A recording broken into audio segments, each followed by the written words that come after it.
유럽을 중심으로 복음을 전했던 사도 바울은 두 번째 전도 여행을 아시아에서 보낼 것을 계획하고 주로 아시아 지역에서 복음을 전했습니다.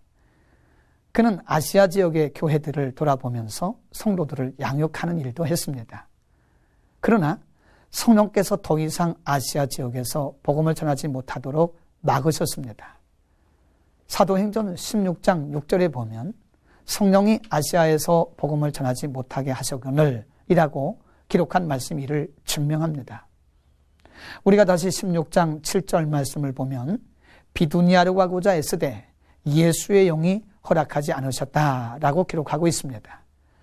바울의 마음을 감동하셨지만 바울이 스스로 아시아의 또 다른 지역에서 복음을 전하려고 하자 성령께서 다시 그 길을 막으셨다는 말씀입니다. 이러한 성령의 역사는 사도행전의 여러 다른 곳에서도 발견되는데요. 이것은 오늘 우리에게 무엇을 가르칠까요? 첫째로 성령 하나님께서 우리의 삶의 현장에 오셔서 아주 세밀하게 간섭하시고 우리의 나아갈 방향을 인도하고 계심을 가르쳐 줍니다. 요한복음 14장에 예수님께서 말씀하셨듯이 성령 하나님은 우리와 함께 계시고 우리 속에 계십니다. 그분은 보혜사로 언제나 우리의 삶의 현장에 우리의 마음과 생각 속에 내주하고 계시는 것입니다. 성령 하나님은 우리를 떠나지도 않습니다.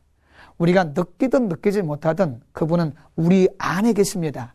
단순히 내주만 하는 것이 아니라 매사에 개입하시고 인도하시고 지시하십니다.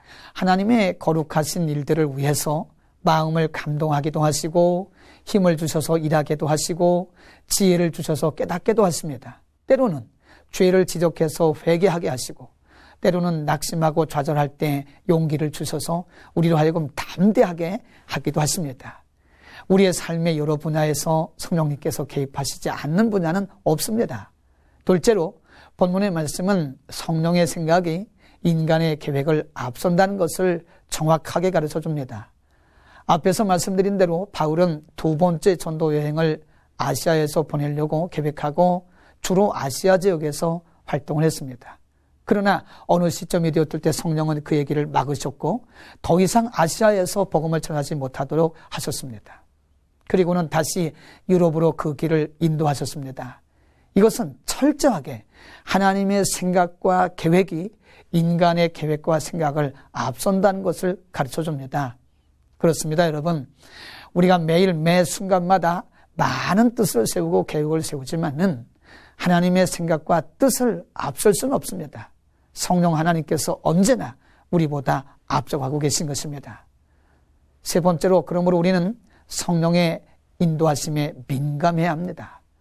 만일 우리의 생각과 뜻과 감정대로 살아간다면 우리는 성령의 인도를 거스릴 수도 있습니다.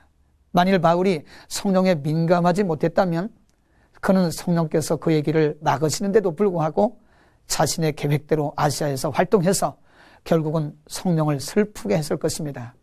여러분, 오늘 우리의 삶의 현장을 돌아보고 자신의 삶을 점검해 봅시다. 혹 우리의 길이 막혀 있지는 않습니까? 혹 나의 생각과 전혀 다른 길로 일들이 진행되고 있지는 않습니까? 혹 어떤 일이 나의 마음에 뜨겁게 다가오지는 않습니까? 우리는 성령께서 무엇을 말씀하시고 의도하신지를 감지해야 됩니다. 그러기 위해서는 우리의 고집과 경험, 우리의 생각을 앞세우지 말고 우리는 찬송하고 기도하면서 말씀을 깊이 묵상해야 됩니다. 우리에게 민감한 영성이 필요합니다.